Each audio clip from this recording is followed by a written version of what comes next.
Judaism. What is a Shabbat? A Shabbat is a Jewish day of rest. It occurs every week on a Saturday.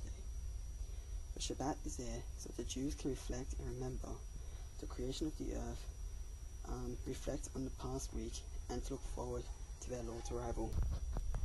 How it is celebrated. The Shabbat is celebrated through a number of different types of rituals. To prepare for Shabbat, on Friday, they bathe themselves, cut their hair, and clean their homes. They can also make it nice and tidy and beautiful by adding flowers. They light candles between 18 or 36 minutes before sundown on Friday. Then they say a welcome prayer to welcome the Shabbat. One of them is to welcome the arrival to Shabbat, another is to thank the wife for all the hard work that she's done over the week. On Saturday, it is customary to eat 3 meals. One on Friday night as a dinner, one at lunchtime on a Saturday, and one in the late afternoon, also on the Saturday. Many Jews also visit the synagogue on Saturday. They might not go to the synagogue any other day of the week, but if they don't, then they will generally go on a Saturday. And Jews aren't allowed to do menial labor like farming or cooking on Shabbat. It's meant to be a day of rest and a day of worship, not of work. Bible references. The first time the Shabbat is mentioned is in the Torah in Genesis.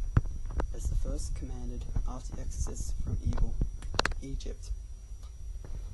The Shabbat is commanded a lot of other times during the Torah Tanakh. The Torah and Tanakh also say that special offerings should be made on the day of the Shabbat to give up to the Lord. Special food. The challah, which is traditional plated bread, is baked especially for the Shabbat. It represents unity, warmth, and love. Wine is also used on the day. It represents joy and cheer. What constitutes work? Activities that constitute as menial or work activities include working with crops like farming or growing, selling, cutting of crops, stuff like that. Creating threads or yarns, creating clothing, stuff like that. Baking, cooking, can't make things like bread or cake. They're not allowed to kill animals or make items from animals, like to shear them or to cut the skin off for leather. They're also not allowed to write or remove stuff, and they're not allowed to